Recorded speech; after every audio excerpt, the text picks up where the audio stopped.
Y les pido por favor me acompañen en sus Biblias a leer juntos la carta a Filipenses capítulo 3 versículo 12.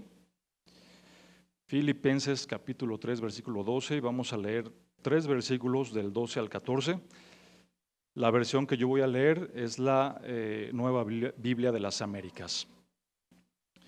Y dice así la palabra del Señor: no es que ya lo haya alcanzado o que haya llegado a ser perfecto, sino que sigo adelante a fin de poder alcanzar aquello para lo cual también fui alcanzado por Cristo Jesús. Hermanos, yo mismo no considero haberlo ya alcanzado, pero una cosa hago, olvidando lo que queda atrás y extendiéndome a lo que está delante. Prosigo hacia la meta para obtener el premio supremo, para obtener el premio del supremo llamamiento de Dios en Cristo Jesús. Por favor, inclinen su rostro y vamos a orar. Señor, te damos muchas gracias, Padre, en esta noche, porque has sido grandemente bueno con nosotros y misericordioso, Señor. Y hoy estamos aquí, Señor, comenzando el año con este estudio, Padre, queriendo, Padre, aprender siempre más de ti, Señor, con un anhelo y un deseo, Señor, de ser cada vez más fortalecidos en nuestra fe, Señor, en nuestros buenos hechos, en nuestras buenas obras, Señor, que siempre demos testimonio, Padre, de que somos tus hijos. Dios, y aquí estamos delante de ti con este corazón dispuesto para que tú nos enseñes, Señor. Que tu Espíritu Santo abra nuestro entendimiento, es lo que rogamos y te suplicamos, Señor, para que podamos comprender y profundizar más, Padre, en tu palabra, en quién eres tú, Señor, y en lo que buscas en cada uno de nosotros, Señor. Pongo este tiempo en tus manos, ayúdame a ser fiel, Padre, a lo que tú ya has dicho en tu palabra, Señor, y aquí están nuestras vidas delante de ti, Señor, pidiendo y clamando, Señor, por tu bendición y para que tu misericordia continúe en nuestras vidas. Gracias en el nombre de Cristo Jesús. Amén. Y bien, la predicación de esta noche la he titulado Creciendo en nuestra vida espiritual. Creciendo en nuestra vida espiritual. Y voy a dar, para entrar en contexto, simplemente un poco de historia respecto a por qué está escribiendo el apóstol Pablo esta carta a los filipenses. Y cuando esta carta se escribe a los filipenses, en el año que se escribe, de ninguna manera puede ir separada del momento histórico de cuando se escribe. Entonces, el apóstol Pablo escribe esta carta cuando él está encarcelado en Roma. Por lo tanto, los estudiosos, historiadores, teólogos y demás fechan la escritura de esta carta alrededor del año 60-62 de nuestra era. Pablo está encarcelado en Roma y es desde Roma donde escribe la carta a Efesios, a Colosenses, a Filemón y esta que tenemos aquí estudiando de Filipenses. Por Hechos capítulo 28 sabemos que el apóstol Pablo, por la gracia de Dios, por supuesto, tenía ciertos beneficios en la cárcel. Desde ahí podía él recibir visitas, predicar el evangelio y escribir estas cartas para poder alimentar a la iglesia, a la grey y por los propósitos que él tenía. Y se llama carta a los filipenses porque la carta está dirigida a una zona que se llama Filipos. Y esta zona de Filipos se encuentra actualmente en el norte de Grecia. Y vale la pena resaltar que esta es la primera iglesia, por cierto, que el apóstol Pablo abre en Europa. Porque recordemos, cuando el apóstol Pablo inicia su ministerio, durante su primer viaje misionero y gran parte del segundo viaje misionero, lo hace en lo que actualmente conocemos como Turquía. ¿Sí? Lo hace al norte de Israel y lo que actualmente conocemos como Turquía. Pero cuando está en Turquía, pasa a Europa y la primera iglesia que abre el apóstol Pablo en Europa es esta iglesia, en este territorio de Filipos, por eso se llama a los filipenses. Y es bastante peculiar porque toda esta zona era conocida como la zona de Macedonia, que lo pueden ver ahí en el libro de los Hechos. Y se llamó Filipos porque fue conquistada por Alejandro el Magno en el año 350 antes de la llegada de nuestro Señor Jesucristo, y fue en honor al padre de Alejandro el Magno. Se llamaba, significa Filipos, significa ciudad de Felipe, porque ese era el nombre del padre de Alejandro el Magno, y por eso se quedó con este nombre. Algunas cosas peculiares que podemos encontrar durante el inicio del levantamiento de esta iglesia en Filipos. El apóstol Pablo, por ejemplo, cuando predicaba, había una divina por ahí que siempre estaba detrás de él y de Silas, diciendo: estos son los hijos del Señor Altísimo, y están predicando.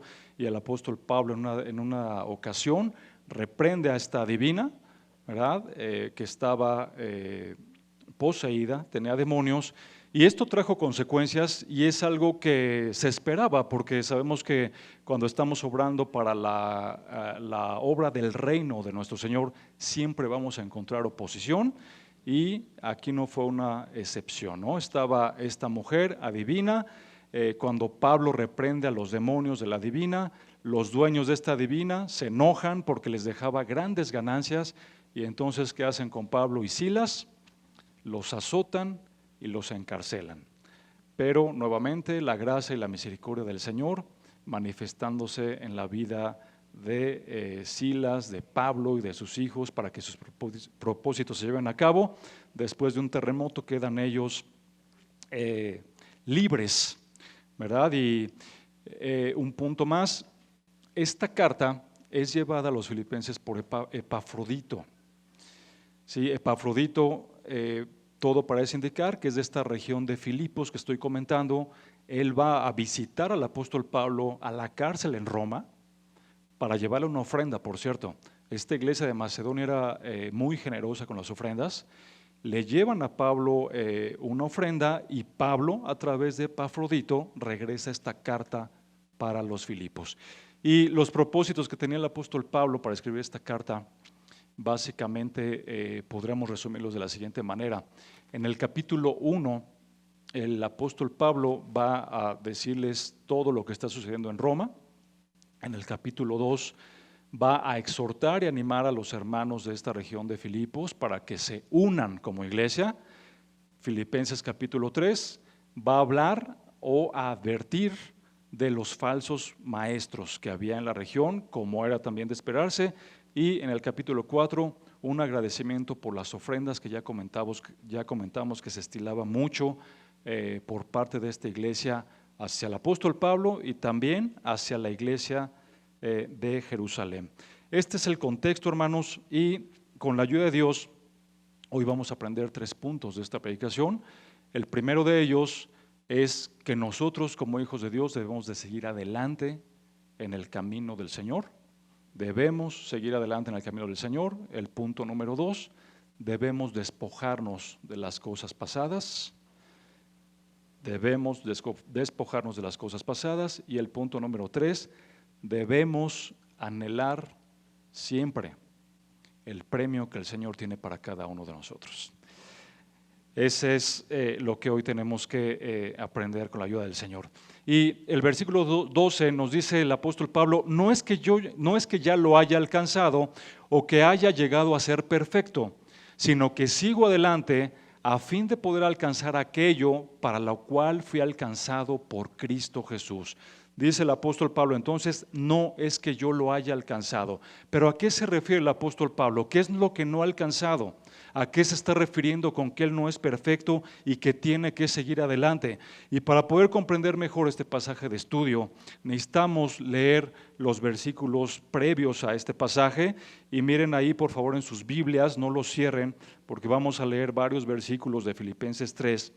Pero punto número 1, en Filipenses 3:2, fíjense cómo se dirige el apóstol Pablo a estas personas. Ya les decía yo hace un momento, el capítulo 3 de Filipenses está dirigido para advertir sobre los falsos maestros. Y en el 3:2 de Filipenses dice el apóstol Pablo: cuídense de esos perros, de esos malos obreros y de la falsa circuncisión. Y es que no es de extrañarse, nuestro Señor Jesucristo lo dijo claramente: el trigo y la cizaña van a crecer juntos. Y aquí vemos, ¿verdad?, claramente este problema, y por eso esta advertencia del apóstol Pablo: cuídense de esos malos obreros. La cizaña y el trigo continuarán creciendo juntos hasta que nuestro Señor regrese. Por Mateo 13 sabemos que en algún momento la cizaña será separada y arrojada al fuego. Entonces, aquí tenemos una primera cuestión. Versículo 3 de Filipenses 3. Dice el apóstol Pablo: nosotros somos la verdadera circuncisión, que adoramos en el Espíritu de Dios y nos gloriamos en Cristo Jesús, no poniendo la confianza en la carne. Entonces, parece todo indicar que estos falsos maestros a los que está haciendo referencia en el versículo 2, lo que estaban haciendo es poner énfasis, confianza y demás en su carne, en su conocimiento, en sus logros. Y miren lo que el apóstol Pablo hace a continuación, o dice en el versículo 4. Dice: aunque yo también tengo de qué confiar en la carne. Si alguno piensa que tiene de qué confiar en la carne, yo más. Versículo 5. ¿Por qué él tenía, el apóstol Pablo, de qué gloriarse más, de confiar en la carne? Por lo siguiente, versículo 5 nos lo dice: circuncidado al 8º día, del linaje de Israel, de la tribu de Benjamín, hebreo de hebreos, en cuanto a la ley, fariseo. Versículo 6. En cuanto a celo, perseguidor de la iglesia. En cuanto a la justicia que es en la ley, irreprensible. Versículo 7. Pero cuantas cosas para mí eran ganancia, las he estimado como pérdida por amor de Cristo, y ciertamente aún estimo, versículo 8, todas las cosas como pérdida por la excelencia del conocimiento de Cristo Jesús, mi Señor, por amor del cual lo he perdido todo y lo tengo todo por basura para ganar a Cristo. Entonces, ¿qué es lo que tiene aquí el apóstol Pablo por basura? Todos esos logros. Está diciendo: hay maestros falsos que están confiando en la carne, que están confiando en su sabiduría, que están confiando en su conocimiento y que están desviando a la iglesia de lo que el Señor ha dicho. Y si ellos creen que saben mucho por la confianza que tienen en ellos mismos, yo también sé, y posiblemente más que ellos. Y por eso aquí el apóstol Pablo empieza a sacar todas sus credenciales. Pero miremos cuánta humildad hay en el apóstol Pablo, y es lo primero que nos enseña este pasaje bíblico. Porque notemos, el apóstol Pablo, en todas estas credenciales con las que se identifica, primero dice que viene de la tribu de Benjamín. ¿Por qué era importante decir que venía de la tribu de Benjamín? El primer rey de Israel, Saúl, ¿de qué tribu venía? De esta tribu de Benjamín. Y por la Biblia, por el libro de Jueces y por muchos otros sabemos que los benjamitas eran hombres fuertes, valerosos, esforzados. Dice el apóstol Pablo: yo soy hebreo de hebreos. Y a lo que está haciendo referencia es a su linaje, es decir, por parte de su mamá, por parte de su papá, por parte de sus abuelos, de sus bisabuelos, tatarabuelos, todos ellos hebreos, israelitas, fariseo. Y sabemos que los fariseos eran grandes estudiosos de la Biblia, tenían una mala interpretación. Definitivamente, la luz del Señor no había resplandecido en los corazones de ellos, pero eran personas estudiosas de la Biblia. También sabemos por la palabra del Señor que en camino a Damasco, ¿qué sucedió con el apóstol Pablo? Una luz se apareció, ¿verdad? Y era nuestro Señor Jesucristo, obrando en la vida de Pablo, haciendo la conversión en la vida de Pablo y él mismo enseñando al apóstol Pablo. También sabemos por la Escritura que Pablo se educó en Jerusalén bajo la tutela de Gamaliel, un maestro sumamente reconocido en aquellos tiempos. Y entonces Pablo dice: yo tengo todos estos títulos, yo tengo todo esto. Pero en el versículo que estamos estudiando, en el 12, dice, y ahí es donde ponemos el énfasis en esta humildad del apóstol Pablo. Aún así dice: no es que yo lo haya alcanzado o que yo haya llegado a ser perfecto, sino que sigo adelante. Hay un reconocimiento aquí claro y específico del apóstol Pablo.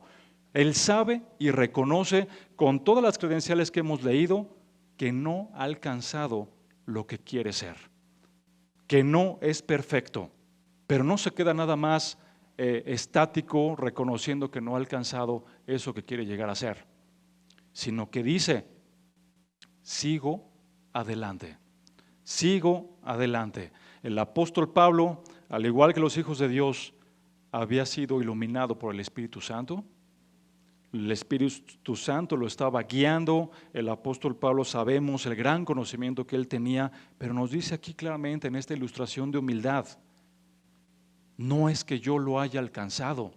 Todo lo que sabía Pablo, todo lo que el Señor le había enseñado, todo lo que él era. Y él dice, pero no es que lo haya alcanzado, todavía no lo he alcanzado. ¿Cuánta humildad vemos aquí del apóstol Pablo? Y actualmente con nosotros no sucede esto. ¿Cuántas veces no nos encontramos con personas que por el hecho de haber obtenido un título se creen más que los demás?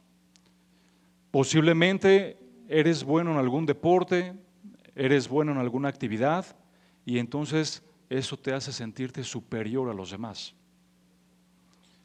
A lo mejor obtuviste un buen diploma, una buena calificación, un buen grado escolar, terminaste tu carrera, terminaste una maestría, terminaste un doctorado, pero muchas veces el orgullo, la vanagloria y la soberbia inflan la carne de la persona.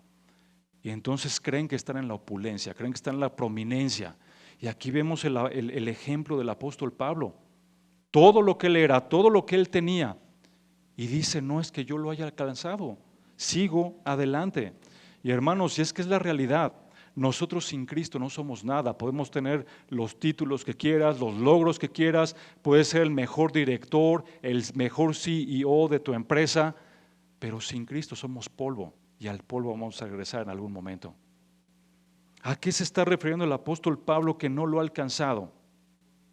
A ser como Cristo, a imitar a Cristo. Él sabía que le faltaba algo, y es llegar a la estatura del varón perfecto. Y hermanos, si esto lo decía el apóstol Pablo, ¿qué podríamos decir nosotros? ¿Qué podríamos pensar nosotros? No somos nada, hermanos. Y dice aquí el apóstol Pablo, sino que sigo adelante, sigo adelante. Es decir, esto nos está hablando claramente de una acción, de algo que el apóstol Pablo tiene que hacer. Y síganme con cuidado, el apóstol Pablo es un fiel creyente y maestro de la doctrina de la elección. En Efesios capítulo 1, versículo 4, ¿qué dijo el apóstol Pablo? Bendito sea el Padre de nuestro Señor Jesucristo, que nos escogió desde antes de la fundación del mundo. Fuimos escogidos por Dios. Y entonces, ¿por qué simplemente no dijo el apóstol Pablo, bueno, ya fui escogido, listo, no voy a hacer nada, voy a esperar que muera y entonces vaya a la presencia de Dios? No está haciendo eso, como muchas veces han enseñado algunas doctrinas, que si has sido ya elegido por Dios, entonces ya no tienes que hacer nada. Puedes incluso tener la libertad para hacer lo que quieras, puesto que la salvación no se pierde. Entonces, si tú ya hiciste una confesión de fe, ya aceptaste a Cristo en tu corazón, muchas veces te enseñan esto: eres salvo, ya no tienes nada que hacer, puedes estar tranquilo, el día que mueras vas a ir al cielo. Y no es así, hermano. Hay un engaño ahí intrínseco y tenemos que tener mucho cuidado, porque la palabra de Dios es muy clara. La salvación es por gracia, lo dijo el apóstol Pablo, Efesios 2, versículo 8. Es por gracia, fuimos elegidos por Dios, sí, pero Efesios 2:10 también nos dice que fuimos hechura de Cristo para buenas obras. Y es lo que está diciendo aquí el apóstol Pablo: sigo a la meta, sigo adelante, no me voy a quedar estático. Tengo que seguir creciendo en el conocimiento de Dios, en la palabra de Dios, en ser como Cristo. Y esa es la aplicación que tenemos cada uno de nosotros también. Estamos empezando el año 2025 y siempre empezamos con buenos propósitos, y no es malo tener buenos propósitos, es bueno siempre y cuando todos esos propósitos buenos estén por debajo del propósito fundamental de crecer en nuestra santidad, de crecer en nuestra espiritualidad y de crecer en el conocimiento de Cristo. Hay una acción, hermano, que forzosamente tú y yo, al igual que el apóstol Pablo, debemos de llevar a cabo. Debemos de seguir creciendo en la palabra del Señor, en el conocimiento de Dios, y no quedarnos enanos. ¿Cómo podemos hacer esto? Tenemos que orar más. Y si dentro de tus propósitos de este año está eso como premisa, gracias a Dios, porque Él ha puesto esto en tu corazón. Y si tu tiempo de oración es muy poco y te hacen falta palabras para orar, agarra salmos, agarra proverbios, léelos y aplícalos para tu vida. Medita en la palabra del Señor, arrodíllate más tiempo, apunta en la iglesia, pon cosas en acción, igual que lo decía el apóstol Pablo. Eso es lo que nuestro primer punto de estudio nos lleva a hacer, seguir hacia adelante, seguir creciendo en la meta que el Señor tiene para cada uno de nosotros. Y bueno, hermanos, esto nos lleva al segundo punto. Lo va a dar nuestro pastor Gerardo. Gracias, Edgar. Versículo 13 de Filipenses 3. Hermanos, yo mismo no considero haberlo ya alcanzado, pero una cosa hago, olvidando lo que queda atrás y extendiéndome a lo que está delante. Es muy importante que nosotros escudriñemos la Escritura y cómo la Escritura es enfática en algunos puntos. En otras ocasiones hemos hablado que para poder entender cuál es el tema de un pasaje, nosotros vamos a atender lo que el pasaje mismo dice. Y esto es muy claro para comprender con nosotros, porque si tú le dices a tu hijo, por favor, barre la sala, y la trapeas, y le haces indicación, y luego cuando te vas a salir, igual te dices, acuérdate que te dije que barrieras y trapearas. ¿Por qué haces eso? Pues porque se nos puede olvidar, ¿verdad? Y porque tú quieres que algo se cumpla. Tú estás interesado en un énfasis. Es lo que Pablo está haciendo aquí. Pablo está siendo muy enfático y lo vuelve a repetir. Tengo yo que saber, y cada uno de nosotros tenemos que saber, y es la forma en que tenemos que caminar en nuestra vida cristiana. Sé que no lo he alcanzado, porque nuestra carne nos va a invitar a lo contrario. Acuérdense que Gálatas 5 nos enseña el Señor que lo que es de la carne es opuesto al Espíritu. Entonces, cuando nosotros llegamos a pensar, pues estoy bien, ahí la llevo, de repente voy al estudio, pues creo que ya, pues mira, ya antes nada más venía a la iglesia, ahora vengo a la iglesia al estudio, ahí la llevo. Bueno, ya, sí vengo a la iglesia los domingos, vengo al estudio los miércoles, ya me involucré en un discipulado, ahí la llevo. Como que ese conformismo de decir, la llevo suave, la llevo bien, tenemos que saber que es algo que no emana de algo del corazón de Dios, porque nos empieza a conformar y podemos llegar a caer en baches de nuestra vida espiritual, en el cual puede ser muy lamentable y no vamos a lograr lo que Edgar nos explicaba en los versículos anteriores. No vamos a seguir avanzando. Es fácil, demasiado fácil venir a sentarnos a una silla en la iglesia y que eso tranquilice nuestra conciencia. Creer que porque ya estoy, bueno, ya voy avanzando, ya me estoy involucrando, ya estoy en un servicio, ya. Hasta ahí llegué. Ya estoy ministrando en algo, ¿verdad? Y ya voy y ya concluí el tercer nivel, el cuarto nivel.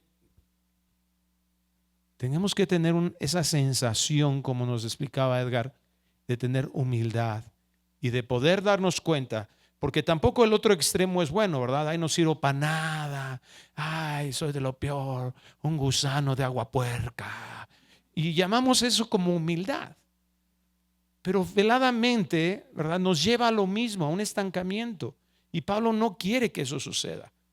Por un lado, que no caigamos en un conformismo orgulloso, porque no viene de ningún otro lado, ¿verdad? Sino que sepamos que Dios en su gracia, en su bondad, manifestando su misericordia, quiere que vayamos avanzando.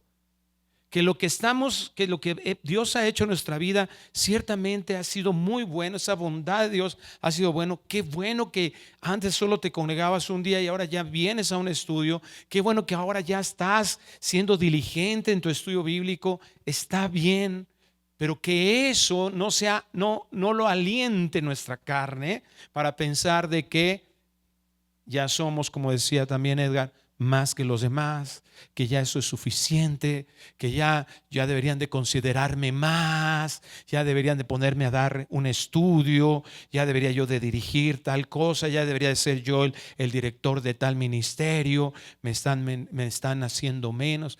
Miren, tenemos que tener en claro algo y se los comparto con todo mi corazón. Yo estoy aquí parado delante de ustedes y la única razón por la que eso sucede es la gracia de Dios. Porque Dios es bueno. Porque Él ha provisto de todas las cosas. Es importante que podamos reconocer que a todos nosotros nos hace falta un verdadero crecimiento. Es que yo me doy cuenta que Dios sigue trabajando en mi vida. Que no tan solo es dejar un pecado, porque a veces pensamos que muchos de nosotros ya nos arrepentimos de ese pecado, sino ahora, ¿por qué yo llegaba a cometer ese pecado? Ya dejaste de fumar, qué bueno. Pero tú tienes un riesgo muy alto de volver a llegar a fumar o tener una adicción si tú no descubres en el corazón lo que dice Hebreos 4:12, las intenciones del corazón. Y eso no es fácil. Requiere de seguir, ¿verdad?, escarbando ahí en el corazón. Nos falta mucho. ¿Y quién es el modelo? Nos decía Edgar, nos enseñaba Edgar en la palabra de Dios. ¿Quién es nuestro modelo? ¿El pastor Gerardo? No pongan ese modelo en su corazón. Cristo, el varón perfecto. Eso de que ya hace mucho y yo ya me deberían de, quítalo de tu mente.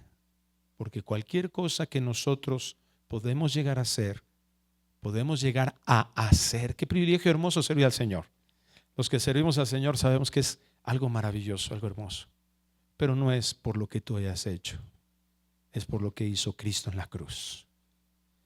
Pablo fue humilde, lo demostró en muchas formas. Dios trabajó en su corazón y nosotros deberíamos de caminar a esa humildad, siempre anhelando a seguir creciendo en santidad. Que este 2025 sea nuestro anhelo. Que no pensemos, tuve un 2024 maravilloso. Y ten cuidado cuando pensemos que vamos demasiado bien, ¿verdad? Y que eso, sobre todo el peligro de eso es que nos lo atribuyamos a nuestro esfuerzo. Que sepamos que es Dios, porque es Dios. Miras, haz esto, por favor. No lo hizo nadie, ¿por qué no me abandonan? Haz esto, respira, mira. Misericordia de Dios. ¿O te llega una factura del oxígeno que consumes todos los días? ¿Verdad que no? La bondad de Dios. Hermanos, yo mismo no considero haberlo ya alcanzado, pero una cosa hago, olvidando lo que queda atrás y extendiéndome a lo que está delante. ¿A qué se refiere Pablo con eso de lo que había atrás? En Hechos 26, del 9 al 11, él está exponiendo su testimonio y todos nosotros lo conocemos, pero vamos a leerlo para ser puntuales, porque hay varias cosas que Pablo quiere enseñarnos con ese olvidando lo que queda atrás en su propia vida. Ya nos hacía referencia también Edgar a algunos versículos de este mismo capítulo. ¿Qué había atrás en la vida de Pablo? ¿Qué había atrás en la vida de cada uno de nosotros? Dice así Hechos 26:9: yo ciertamente había creído mi deber hacer muchas cosas contra el nombre de Jesús de Nazaret. Qué impresionante. ¿Qué consideraba Pablo como un deber? Perseguir a la iglesia. Pero fíjate que él no dice ahorita perseguir a la iglesia, sino que lo hacía contra el nombre de Jesús de Nazaret. Aunque él, en el momento de que él pensaba que su deber era matar a los cristianos porque eran unos herejes, porque estaban en contra de Dios, eso él lo consideraba un deber. Pero ahora ya entiende que eso era ir en contra de ¿quién? De Cristo. Ese es el asunto importante. Él, aunque perseguía a la iglesia con una altivez y una soberbia, porque él tenía en su mente, él por qué perseguía a la iglesia, porque en su mente altiva, en todo lo que él era, en todo lo que ya hemos visto ahí, que en el contexto del capítulo de Filipenses dice que todo lo que él era, todo eso, todo ese currículum, todo ese logro, todo eso le daba a él la capacidad de ver, tú no estás haciendo lo que es correcto, muérete. Cuando una persona es capaz de atacar a alguien más, es porque esa persona se está viendo a sí misma como superior a los demás. Eso era Pablo. Eso es lo que había atrás en la vida de Pablo. Sigue diciendo el versículo 10 de Hechos 26, la cual también hice en Jerusalén. Yo encerré en cárceles a muchos de los santos, habiendo recibido poderes de los principales sacerdotes, y cuando los mataron yo di mi voto, y muchas veces castigándolos en todas las sinagogas los forcé a blasfemar, y enfurecido sobremanera contra ellos los perseguí hasta en las ciudades extranjeras. Esta exhortación de Pablo, olvidando lo que queda atrás, es ya no estacionarnos en eso que el pecado dejó en nuestras vidas. Por supuesto que Dios nos está hablando. Pablo está refiriéndose que esto fue algo terrible, fue un pecado. Pablo fue un asesino. No sé cuántos han matado una cucaracha, pero hasta matar un ratón a veces cuesta trabajo, ¿cierto? O sea, lo ves pasar y ay, no sé, te sientes feo, ¿sí? Una plaga. Matar un ser humano, ser el autor intelectual de muchas personas. Eso es de lo que seguramente él no se sentía orgulloso. De repente muchos de nosotros a veces nos sentimos orgullosos de cosas de nuestro pasado y estamos estacionados ahí. Ay, cuando yo tenía mi negocio, ay, me iba tan bien y ahora no sé por qué, ahora ya me está yendo mal.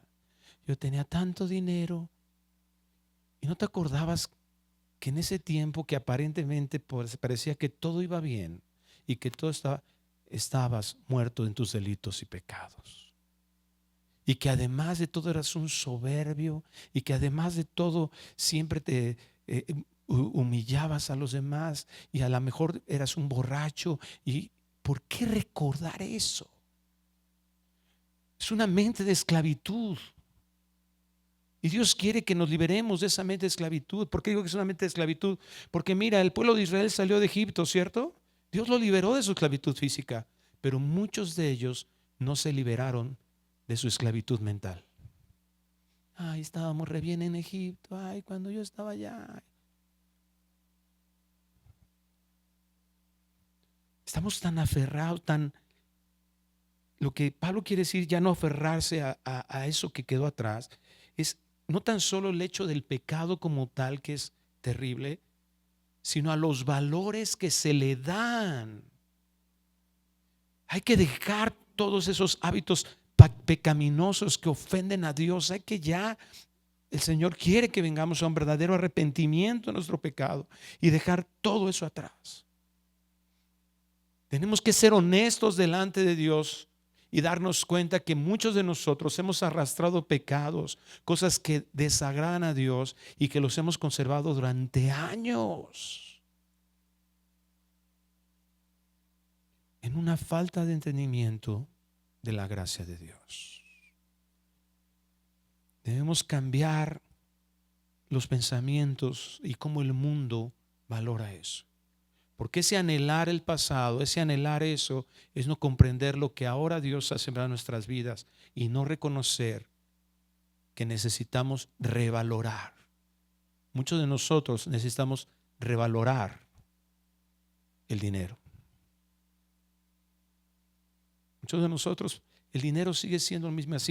Si Pablo no cambia y dice, mira, todo esto de lo que yo me sentía tan orgulloso, ¿cómo le llama ahora? Basura. La palabra en el original es estiércol. No sirve, apesta.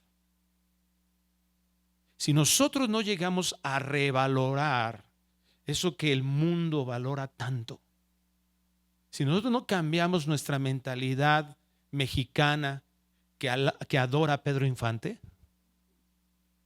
¿no? Estamos contaminados de eso y no me digas que no. Porque muchas veces allí en el interior ves a aquel compadre que es mujeriego y tú dices, ay, mire, yo sufriendo con esta. Ay, menospreciando las bendiciones que Dios nos da porque el mundo nos ha impuesto. Ay, ¿por qué yo no tengo ahora? Ay, tenemos de comer y en lugar de que seamos profundamente agradecidos, decimos, bueno, pues aunque sea arroz y frijoles.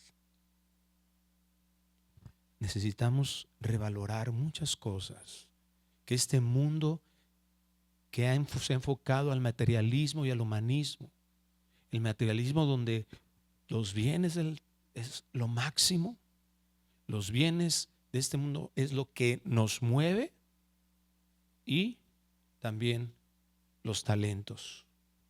Mucho cuidado.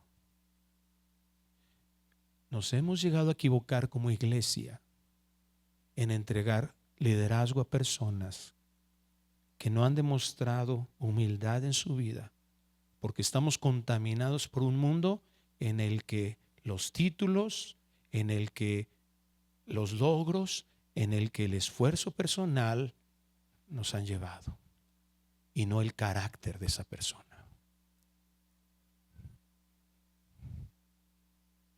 Nos es suficiente y somos muy atraídos por la elocuencia, por el conocimiento. Ah, mira, ese sí sabe, a ese sí lo respeto.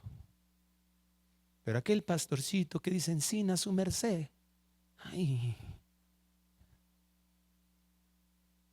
En Hebreos 13 el Señor nos invita a considerar una autoridad sobre nuestras vidas, considerando la vida de esa persona. ¿Por qué la iglesia está siendo arrastrada a falsas doctrinas? Por eso, porque hemos exaltado el carisma. Ay, ese habla tan bonito. Ay, ese sí me convence. Ay, ese sí. Dice cosas que me gustan. No es otra cosa que una influencia mundana de la valoración de cosas que son engañosas para nuestro corazón. Si tu maestro de discipulado te habla la palabra de Dios, a lo mejor no es el más elocuente. Y déjame decirte esto, procuramos siempre desarrollarnos en teología. Tenemos eso en nuestro corazón. Pero a lo mejor no es el teólogo más prominente. Pero si su vida demuestra a Cristo, escúchalo. Cualquier persona que oriente tu corazón hacia Dios, considéralo. Todas las credenciales y logros y títulos de Pablo los consideró como basura. La finalidad es ser fiel a Cristo y que podamos despojarnos de todo aquello que no nos hace valorarlo a Él como el modelo más importante, el modelo más valioso de nuestras vidas. Tenemos que renunciar, ese es el llamado, a vivir en el pasado, atrapados ahí en un lamento, en una tortura. Pero ¿sabes que el lamento y la tortura que parecen humildad también puede ser emanado de la carne? Sí, no, pues ya no sirvo para esto, mejor ya no, voy a abandonar el ministerio porque no soy muy bueno y tengo problemas con mi esposa.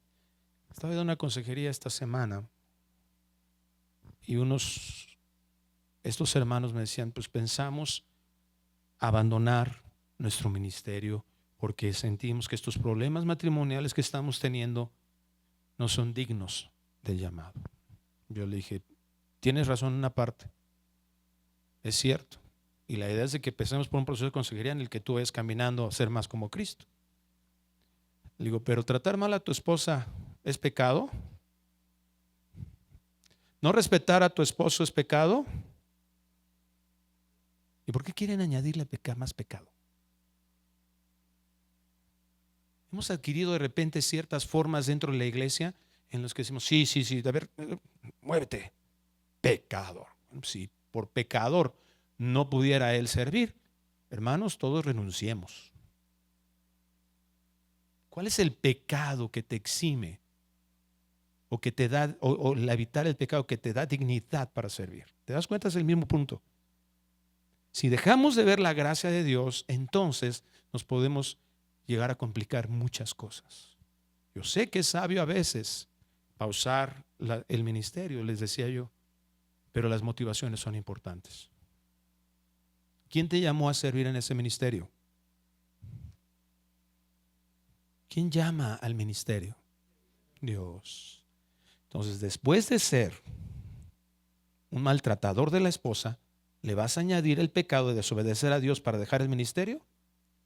Pero queremos arreglar con vergüenza y culpa el pecado. El pecado no se arregla con eso. La sangre de Cristo nos limpia de todo pecado. Si confesamos nuestros pecados, Dios es fiel y justo para perdonarlos. ¿El pecado provoca culpa? Sí. ¿La culpa nos lleva a vergüenza? Sí. Pero la culpa y la vergüenza, someternos a la culpa y la vergüenza, no arregla el pecado. De hecho, la culpa y la vergüenza ciclada, es decir, mantenernos ahí, ay, sí, es que no sirvo para nada, menosprecia la obra de Cristo Jesús. La vergüenza es lo que nos debe de impulsar a reconocer que la cruz de Cristo es el único medio para poder solucionar cualquier pecado en nuestras vidas.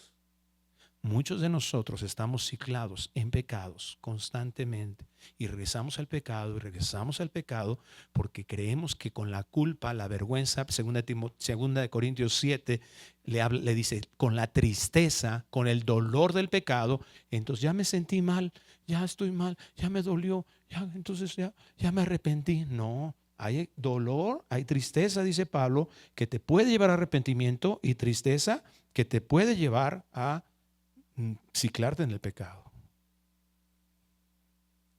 La tristeza, el dolor no es arrepentimiento. El dolor y el pecado y la vergüenza no nos lleva al arrepentimiento si nosotros creemos que con eso es suficiente. Si creemos, porque al final es orgullo, porque creemos que con eso estamos pagando sobre el pecado. Ve a Cristo. Si yo continúo en mi mente, ¿verdad?, satisfaciéndome por el pecado pasado y no en el deleite que te ofrece la relación con Dios, voy a seguir en esto. En Zacarías capítulo 3 versículo 1 vemos una ilustración del Señor para que podamos nosotros distinguir las voces. ¿Qué ves? ¿Qué voz estamos oyendo? Cuidado de eso. No existe un pecado que se pueda solucionar por nosotros mismos. Cualquier pecado y cualquier consecuencia de pecado se redime en Cristo y es por su gracia. Mira esta ilustración de lo que nos demuestra aquí una revelación de Dios que nos apertura, ¿verdad?, a algo espiritual. Entonces me mostró el sumo sacerdote Josué, que estaba delante del ángel del Señor, y Satanás estaba a su derecha ¿para qué, hermano? Acusarlo. ¿Quién es el acusador? No tu suegra, no nosotros, no la esposa, es Satanás. Cuidado. Yo puedo tener dos motivaciones para mirar el pecado de alguien más: mi amor sobre esa persona o mi amor por mí mismo. No, es que me habló feo y es esto y no, pues que no debe de hablar así esa persona, me debe tratar bien. ¿Quién es el centro ahí? ¿Yo? No estoy amándolo, yo no quiero que esa persona cambie para que obedezca a Dios, para que sea bendecido. No, yo quiero que nadie me afecte. Yo quiero que todos me traten bien porque yo merezco. ¿Te das cuenta? Ese es el humanismo en toda su expresión. Yo merezco que todo el mundo me trate bien. Déjame decirte, eso no es seguir los pasos de Cristo. Cuidado. Y yo vengo a acusar que hizo esto a esta persona. Chale. Te estás pareciendo en Zacarías 3:1 ¿a quién? Satanás.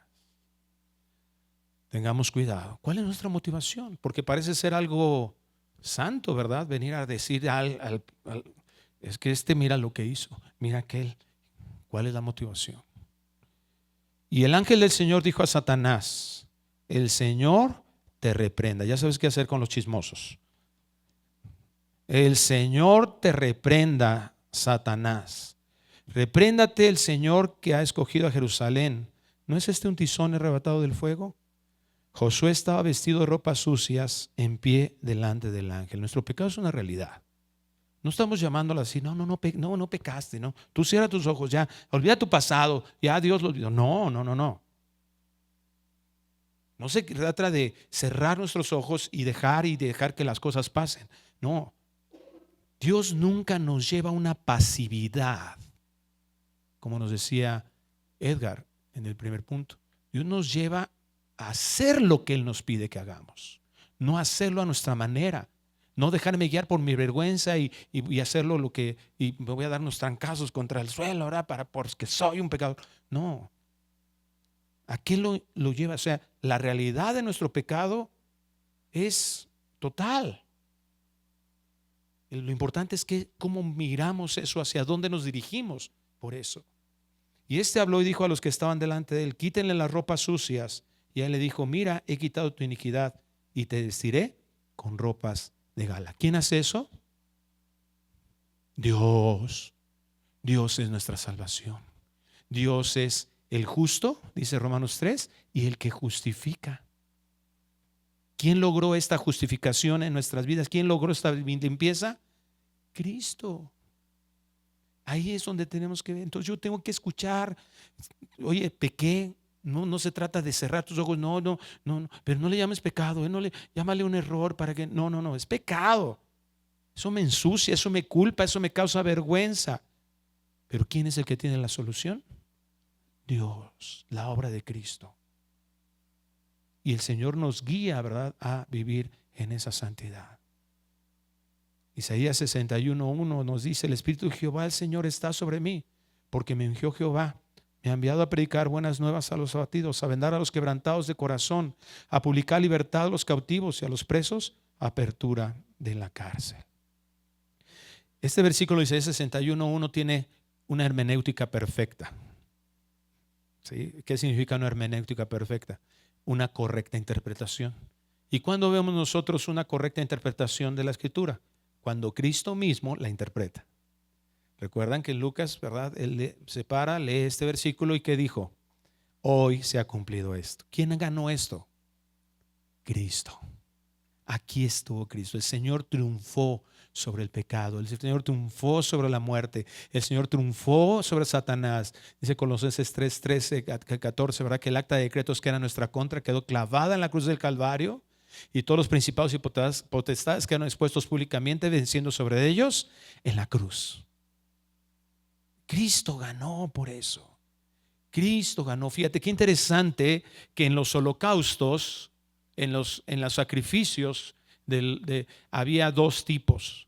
Uno que era por el pecado y otro que era por la culpa.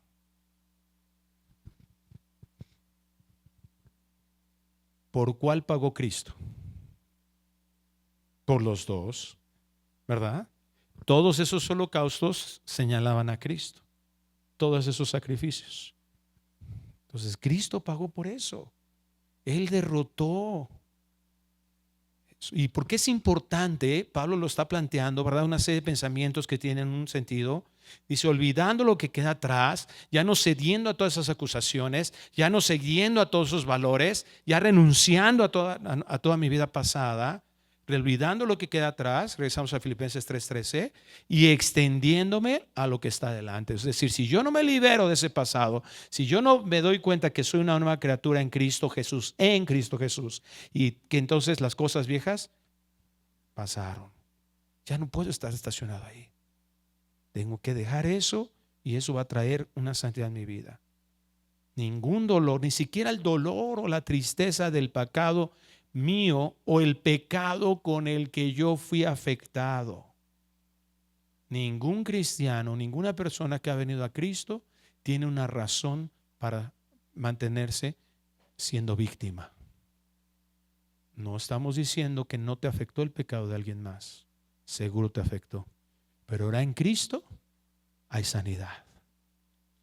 En Cristo, lo que Cristo hizo, el castigo de nuestra paz fue sobre él, y por su llaga somos curados.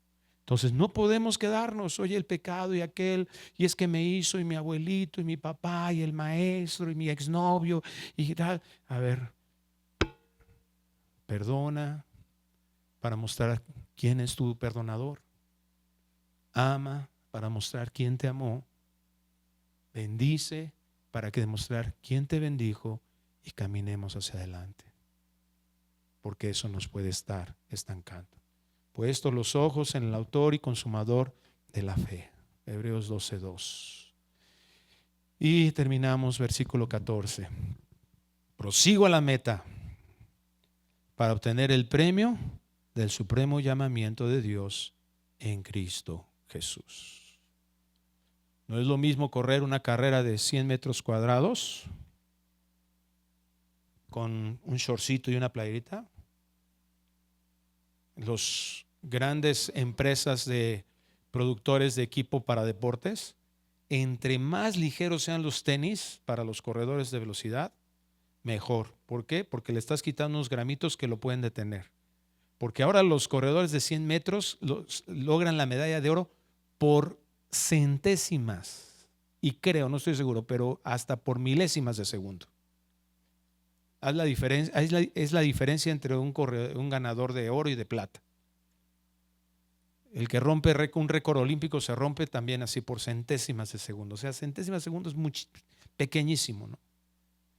Entonces Dios nos dice, quítate todo lo que te esté pesando, aligera la carga. ¿Para qué? Para que corras. Y una de las cosas es que, ¿hacia dónde corren los corredores? Qué interesante, ¿verdad? Aquí Pablo está utilizando algo que en la cultura que ellos habían sido influenciados, la cultura helénica, ¿verdad? Grecia había influenciado todo el mundo, y ellos hicieron lo que hoy conocemos desde entonces, ¿verdad? Ahora con algunas modificaciones ya, ¿verdad? Pero los Juegos Olímpicos. Y tú ves, ¿verdad? Ahí a los corredores que están ahí, y todos alineados. No uno está alineado para allá, y otro para acá, y otro para atrás. ¿Por qué? Pues hoy tengo ganas de correr para acá. No, todos están alineados y ponen los ojos ¿en dónde? En un objetivo.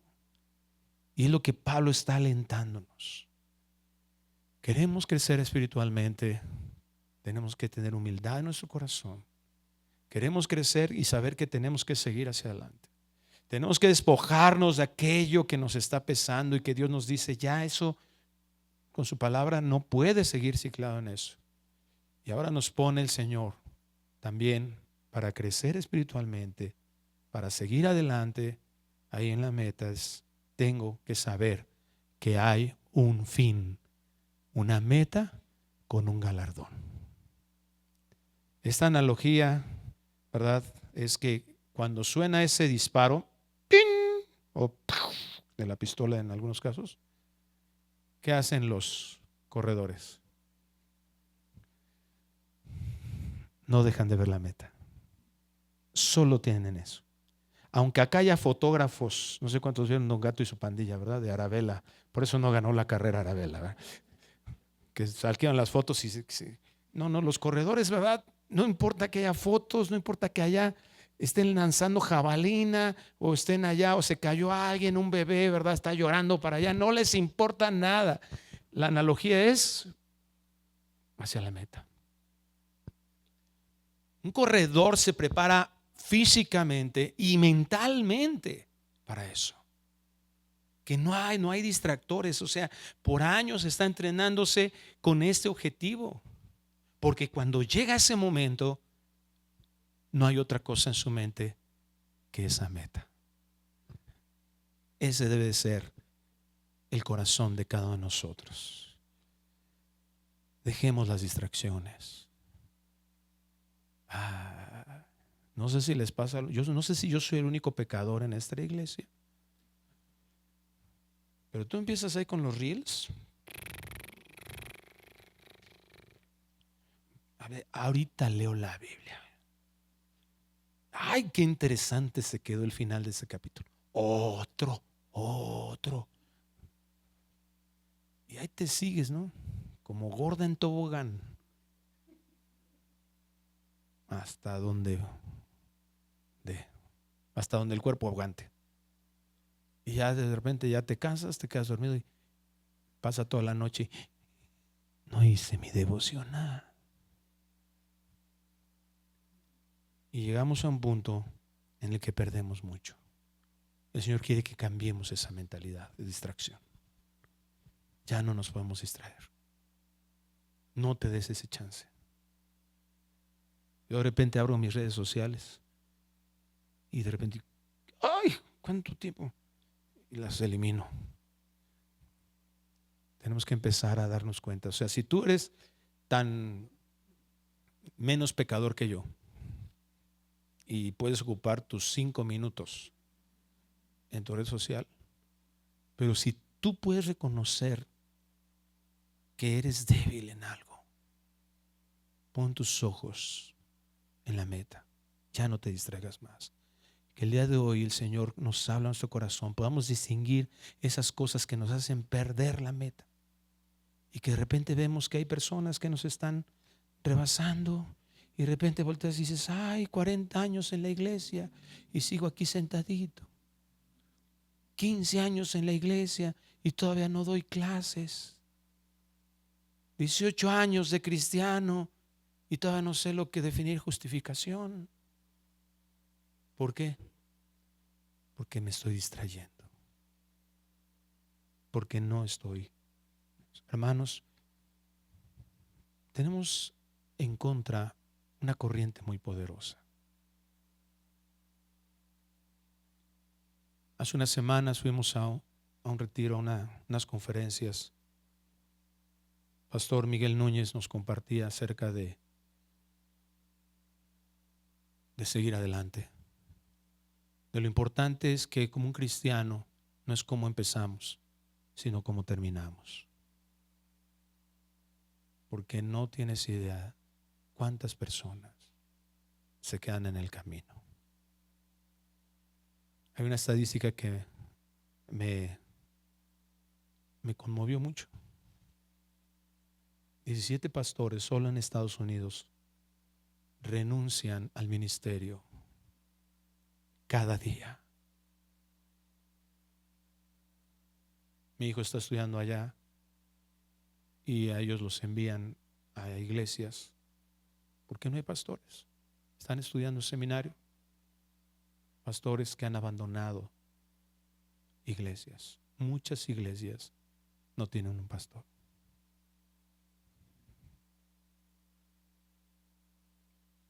Porque es tan fácil dejar de ver la meta como el objetivo supremo de la vida. De repente vamos, ay, pero el dinero, y si puedo hacer más, y si puedo lograr esto, y si puedo que me reconozcan, y si puedo esto, acá sí tengo aceptación, acá sí me llaman, aquí sí puedo ser pastor, aquí, centrado en nosotros. En cuanto suena, el objetivo es llegar a la presencia de Dios. El premio de la bondad de Dios, estar en su presencia. Y uno de los mayores logros de la obra de Cristo Jesús es que vamos a ser somos justificados, estamos en un proceso de santificación. Pero allá cuando estemos ahí, vamos a ser glorificados. ¿Y sabes qué eso significa? Nunca más vamos a volver a pecar. Nunca. No vamos a luchar contra nuestra carne. ¿Es un premio? Es algo maravilloso. Nunca más fallarle a nuestro Dios. Vamos a orar. Padre, gracias, porque es tu gracia la que nos ha llamado. Ayúdanos a ver que nuestro objetivo más grande en esta vida es darte honra y gloria. La demostración de que no perdemos de vista este objetivo es que vamos a vivir en santidad, a ser más como Cristo desde aquí. Ayúdanos, Dios, para entender que tu palabra, lo que hemos estudiado hoy, es que debemos de seguir adelante. Que nuestra vida esté dispuesta a darte la gloria, y eso significa que mostremos aquí quién eres tú. Ciclados en nuestro pecado, no vamos a demostrar eso porque tú no pecaste. Vivir en santidad. Para vivir en santidad y crecer espiritualmente tenemos que desechar todos estos estorbos, anhelando con alegría ese premio que tienes para nosotros, en donde seremos plenamente como Cristo, sin pecado, sin pecar, sin poder volver a pecar. Que esa mente en nuestra vida nos lleve a tomar esa responsabilidad que tenemos de ser tus hijos y ocupar en nuestra mente y nuestra fuerza en lo que tú nos has llamado a hacer. Que este año 2025, Señor, podamos mirar estas metas en nuestra vida, esta meta de ser como Cristo. Que busquemos invertir nuestro tiempo en lo valioso, conocer de ti, vivir para ti, vivir por ti, vivir contigo. Ayúdanos, Señor, te lo rogamos. Tú que comenzaste esta buena obra, la perfeccionarás. Permite que el convencimiento de que tu palabra es verdad sea lo que nos lleve a este crecimiento en nuestras vidas. Haz un 2025 que todos los que estamos aquí, que esta iglesia, podamos cada día ser más como Cristo, y eso se va a reflejar en un fruto espiritual verdadero. Gracias, Señor. Te lo pedimos en el nombre de Cristo Jesús. Amén. ¿Qué tal? Me da muchísimo gusto saludarles y quisiera simplemente comunicarles que gracias a todos ustedes a través de todas las naciones en el mundo que aman la palabra de Dios y que realmente están interesados en que nosotros como organización Vida Nueva para el Mundo continúe predicando el Evangelio de la gracia de Jesucristo, podamos nosotros continuar haciéndolo gracias a sus donaciones. Este año cumplimos 46 años de ministerio, 46 años donde hemos predicado, pensamos y consideramos de una forma fiel el Evangelio, la sana doctrina de Jesucristo. Nosotros con todas estas donaciones tenemos que sostener pastores, misioneros, obras, equipos de televisión, y aún continuamos buscando la manera de poder elevar este ministerio. Hasta este momento, quiero que ustedes estén enterados, no tenemos una sola propiedad. Y así hemos trabajado durante 46 años porque le damos la importancia a la evangelización, a las misiones y también a los hombres de Dios para levantar más pastores. Le damos las gracias, que pueda Dios con su gracia tocar sus corazones y que puedan ustedes invertir en un terreno donde es fructífero, porque creemos que hemos producido bastante buen fruto para la gloria de Dios. Gracias por sus aportaciones y por las donaciones que sabemos ustedes continuarán haciendo. para que podamos continuar siendo fieles en la predicación del Evangelio de la gracia de Dios. Que Dios les bendiga.